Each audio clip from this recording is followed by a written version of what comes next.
ابتدا ہے خالق کائنات کے بابرکت نام سے، جو غفور و رحیم اور خالق کائنات ہے۔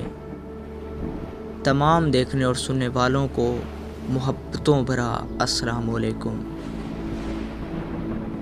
معزز سامعین، بخت نصر بادشاہ ابتدا میں نہایت نیک بخت و صالح تھا۔ حضرت زکریا و یحییٰ علیہ السلام کی نہایت اطاعت کرتا تھا۔ اتفاقاً اس نے ایک عورت سے نکاح کیا جس کے امرأہ ایک لڑکی نہایت حسین و جمیلہ پہلے شوہر سے تھی۔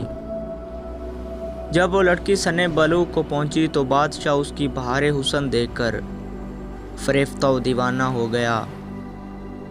اس کی ماں کو پیغام دیا، وہ بہت خوش ہوئی مگر دل میں اندیشہ کیا کہ بادشاہ پیغمبروں کا مطیع و فرمان ہے اور نکاح اللہ کے پیغمبر کی شریعت کے خلاف ہے، وہ کیوں اس کام کی اجازت دیں گے؟ اسی لیے بادشاہ سے کہا کہ تم اس کا مہر ادا نہ کر سکو گے۔ اس نے دریافت کیا کہ کتنا مہر ہے؟ جو کچھ کہو میں دوں گا۔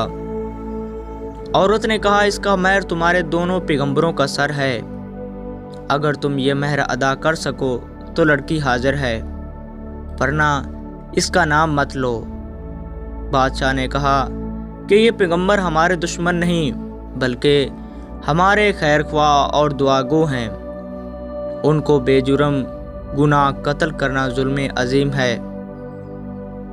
اس کے سوا کچھ مانگو، جو مہر کہو مجھے منظور ہے۔ اس نے کہا اس کے سوا کوئی مہر نہیں۔ بادشاہ نے ہوائے نفسانی سے مغلوب ہو کر فوج کو حکم دیا کہ دونوں بے گناہوں کا سر کاٹ لاؤ۔ حکم کے باموجب سپاہیوں نے جا کر اول حضرت یحییٰ علیہ السلام کو بیت المقدس میں قتل کیا، اور حضرت زکریا یہ حال دیکھ کر جنگل کی طرف بھاگ نکلے۔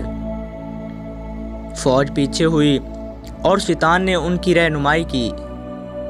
جب سپاہیوں نے آد دبایا اور گھیر لیا تو حضرت زکریا علیہ السلام نے ایک درخت سے التجا کی کہ مجھ کو اس وقت پناہ دے دے۔ وہ درخت پھٹ گیا، یہ اس کے اندر سما گئے۔ وہ پھر بند ہو گیا لیکن قدرے کپڑا باہر رہ گیا۔ فوج مطیر ہوئی کہ کہاں غائب ہو گئے۔ شیطان نے نشان دیا کہ اس درخت کے اندر ہیں، یہ کپڑا ان کے موجود ہونے کی علامت ہے۔ پھر شیطان نے آرا کی ترکیب بتلائی، درخت چیرا گیا۔ جب نوبت آرا کی سر تک پہنچی تو حضرت یحییٰ علیہ السلام نے سسکی بھری۔ حکم الہی نازل ہوا، اگر اف کرو گے تو پیغمبری سے خارج کر دیے جاؤ گے۔ تم نے غیر سے کیوں پناہ مانگی؟ اگر ہم سے التجا کرتے تو کیا ہم پناہ نہیں دے سکتے تھے؟ اب اس کا مزہ چکھو اور چپ سر پر آرا چلنے دو۔ غرض یہ کہ سر سے پاؤں تک جسم چیرا گیا۔ حضرت زکریا نے دم نہ مارا۔ جب دونوں پیغمبر اس بے دردی سے قتل ہوئے تو غضب الہی نازل ہوا۔ دن تاریک ہو گیا۔ ایک بادشاہ فوج خون خوار لے کر چڑھا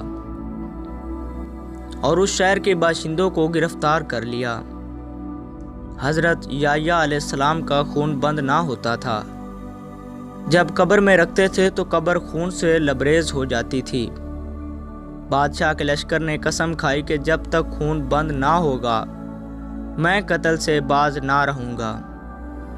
ہزارہ آدمی طے کر دیے گئے لیکن خون بند نہ ہوا۔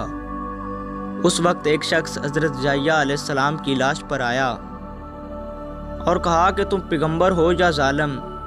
ایک خون کے بدلے میں 1000 آدمی قتل ہو چکے، اب کیا سارے جہاں کو قتل کراؤ گے؟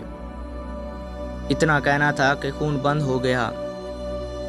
جامعہ دمشق میں حضرت یحییٰ علیہ السلام کی قبر ہے۔